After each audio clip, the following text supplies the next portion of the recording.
In this video, I'm going to give you a template on how you can find the coordinates of any stationary point, whether it's a maximum or a minimum.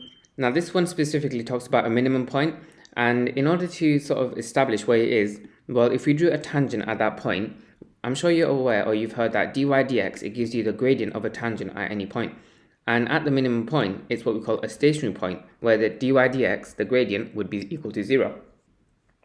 On top of that, what separates it from a maximum point, let's say, is the second differential, which is what you get when you differentiate dy dx, has to be greater than 0. So these are the two conditions that are satisfied for a minimum point.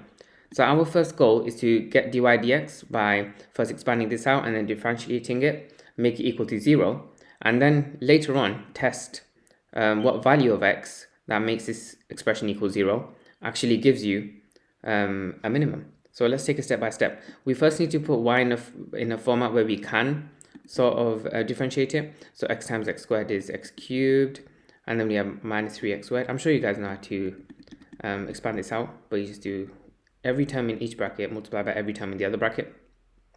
So I'm going to speed through it a little bit. Plus 2x squared minus 6x plus 10. Collect like terms before you differentiate. So there's only one x cubed term. Minus 3x squared plus 2x squared is minus 1x squared.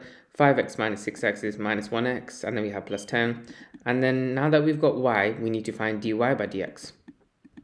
To do that, we essentially differentiate each individual term here. So x cubed would differentiate to 3x squared. Minus x squared would differentiate to minus 2x. And minus x would differentiate to minus 1. You then make that equal to 0, and then you go on to solve it. Here we use the AC method to solve, and you guys can use whatever method that you're used to. So I multiply the a and c term, which is the term before the x squared and the constant at the m. Then we need two numbers that multiply to give minus 3 and add to give the middle number of minus 2. That's minus 3 and positive 1. Once you get those numbers, you can put them in a bracket with 3x in the beginning of each bracket. The reason I chose 3x and not just x is because there's a 3 before the x squared. You then put one of the factors in one bracket and one of the factors in the other bracket. Set that all equal to 0. And you're probably thinking 3x times 3x, that would give 9x squared, right?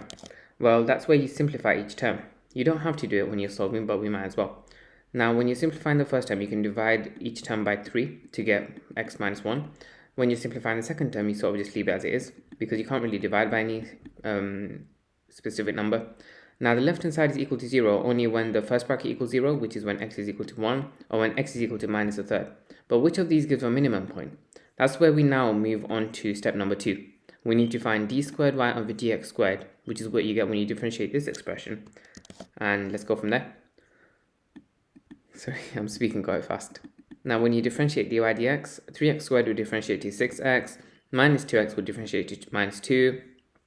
And then you just substitute values of x, at which dy dx equals 0, and see which one of them actually gives you a value for d squared y over dx squared that's positive.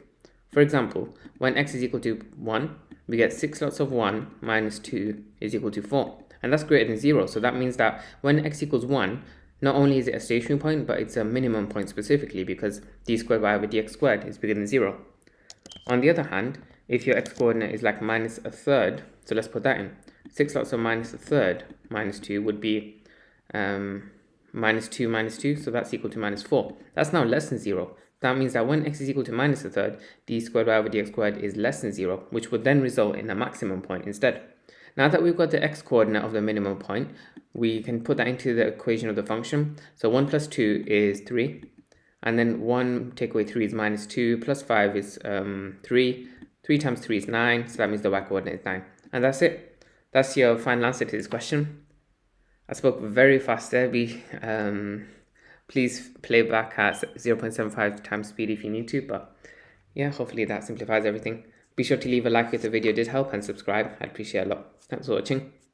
Thanks for watching the video, guys. Hope it helped. If you have any A-level maths or physics tutoring inquiries, be sure to send me a message at www.excelineducation.co.uk.